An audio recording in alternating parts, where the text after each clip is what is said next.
Om Swastiastu. Para pemirsa yang budiman, dimanapun berada, hari ini kembali saya ingin menyampaikan sebuah tema, ada apa dengan bumi atau pertiwi. Bumi juga disebut pertiwi atau bumi dalam bahasa Sanskerta, atau pertiwi lemah dalam bahasa Jawa kuno. Pertiwi, bumi, lemah, merujuk pada tanah, lingkungan yang paling dekat dengan manusia. Tempat manusia berpijak, bertempat tinggal, beraktivitas, mencari makan, menjalani hidup hingga kematian. Konsepsi lingkungan secara umum juga dikaitkan dengan segala sesuatu yang berada di bumi seperti flora, fauna, dan sumber mineral lainnya. Oleh karena itu, menghormati bumi adalah kewajiban manusia, bahkan menjadi prinsip dasar ekologi Hindu. Para pemirsa yang budiman, bumi dalam Caturweda Samhita, dalam salah satu doa kita temukan, semoga bumi ini menjaga kelangsungan hidup seluruh umat manusia yang bicara dalam berbagai bahasa, yang melaksanakan tradisi berbeda, yang tinggal di wilayah berbeda, dan semoga bumi menganugerahi 1000 kemakmuran, ibarat curahan air susu yang tiada henti. Atharwaweda Adhyaya 12 Sukta 1 Sloka 45. Coba kita perhatikan. Begitu doa dalam Atharwaweda. Semoga bumi ini mampu menjaga kelangsungan hidup seluruh umat manusia yang bicara dalam berbagai bahasa. Coba doa itu bukan spesifik bagi kita orang Hindu, tetapi juga bagi saudara-saudara kita yang berbeda agama.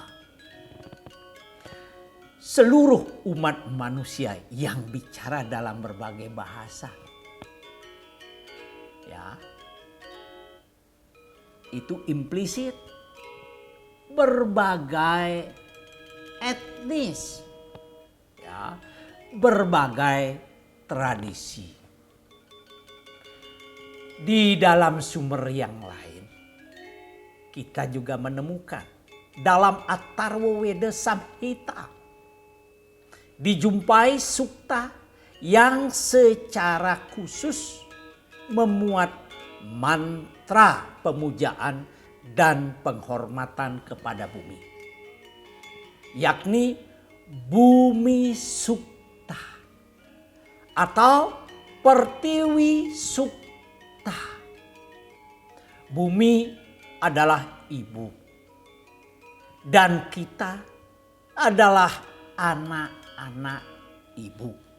Atharwaweda Samhita Mandala 12 Sukta 1 Sloka 12.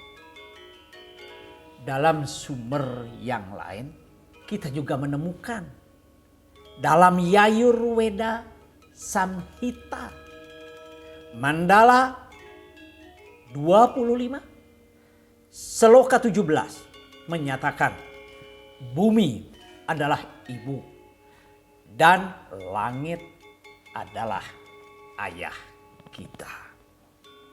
Para pemirsa yang budiman, di dalam sebuah mitologi pertiwi yang kita temukan dalam Brahma Purana dijelaskan bahwa suatu saat dunia diperintah oleh reinkarnasi Wisnu yang bernama Raja Pertu. Pada suatu saat seluruh rakyat mengalami penderitaan karena semua tanaman lenyap dimakan oleh Dewi Bumi. Raja Pertu marah dan mengejar Dewi Bumi kemanapun. Dewi Bumi yang ketakutan berlari dan mengambil wujud seekor sapi betina. Dewi Bumi pun akhirnya menyerah dan memohon maaf. Raja Pertu memaafkan dengan syarat bahwa Dewi Bumi harus mengembalikan semua tanaman yang telah ia makan dan harus mengabdi dengan memberi susunya kepada semua rakyat. Dewi Bumi kemudian diangkat menjadi anak Raja Pertu sehingga ia disebut atau diberi nama Dewi Pertiwi yang artinya putri dari Pertu.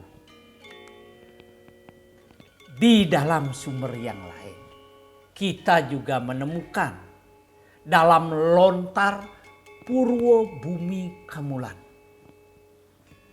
dikisahkan bahwa dunia resah karena tanahnya tidak lagi menumbuhkan tanaman, air kotor dan udara penuh polusi sehingga banyak orang sakit dan meninggal. Oleh karena itu Bhagawan Manu menghadap Sang Hyang Tunggal agar beliau menyelamatkan manusia dari kehancuran karena rusaknya alam. Atas permohonan Bhagawan Manu, Sang Hyang Tunggal mengutus Sang Hyang Trimurti turun ke dunia untuk menyelamatkan alam dan manusia. Sang Hyang Brahma turun menjelma menjadi naga Ananta Boga yang masuk ke dalam bumi untuk membersihkan segala kekotoran di dalam tanah. Sang Hyang Wisnu turun menjadi naga Basuki, kepalanya masuk ke laut, tubuhnya berada di bumi dan ekornya menjadi gunung. Dewa Ishwara menjelma menjadi naga Taksaka, yaitu naga yang bersayap dan dapat terbang untuk membersihkan udara dari polusi sehingga udara bersih. Itu sebuah mitologi. Mengapa kita wajib hormat kepada bumi? Yang pertama, dalam kitab Selokantara dinyatakan bumi adalah ibu dan tidak hormat kepada ibu adalah mahapataka. Dosa terbesar yang tidak terhampuni. Bumi melayani manusia selayaknya seorang ibu yang tidak pernah marah dan mengeluh dalam melayani anak-anaknya. Bumi merelakan badannya, tubuhnya dikencingi, mohon maaf, dibuang kotoran, ia tetap melayani dengan penuh kasih sayang. Yang ketiga, bumi adalah pemberi anugerah, ibarat sapi kamaduk yang berasal dari kama yang berarti keinginan, duk berarti pemberi. Ia maksudnya tentu bumi memenuhi seluruh keinginan. seperti kisah susunya selalu diambil, diperah manusia untuk memenuhi kebutuhannya. Yang keempat, bumi dijaga oleh 3 naga, yakni Anantaboga.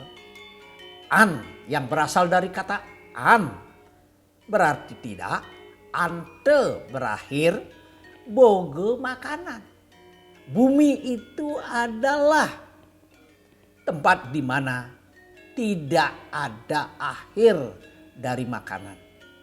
Makanan yang tidak pernah habis-habisnya. Juga bumi dijaga oleh Basuki, sejahtera dan rahayu. Dan terakhir, bumi juga dijaga oleh Nagataksaka, udara yang bersih. Artinya bumi sumber hidup manusia. Ada 4 argumentasi mengapa kita wajib hormat kepada bumi. Lalu bagaimana cara kita menghormati bumi?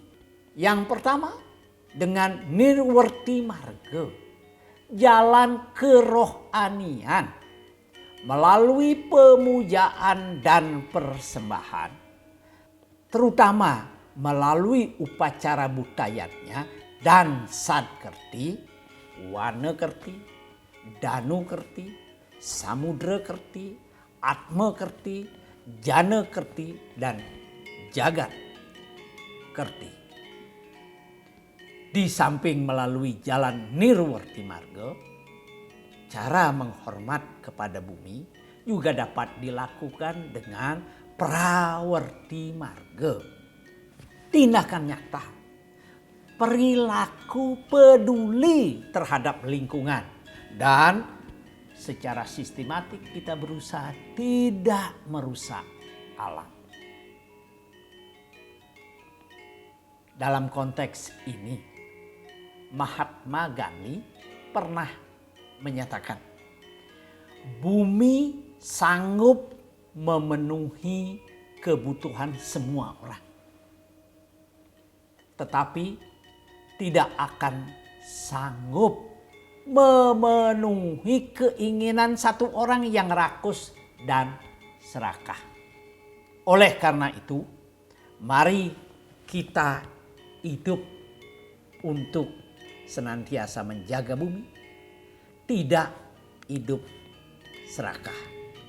Semoga sesuluh ini mampu memberikan wawasan dan mampu mengingatkan kita semua agar senantiasa menjaga, mencintai, dan aktif ikut merawat bumi.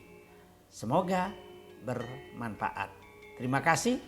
Om Santi, Santi, Santi, Om.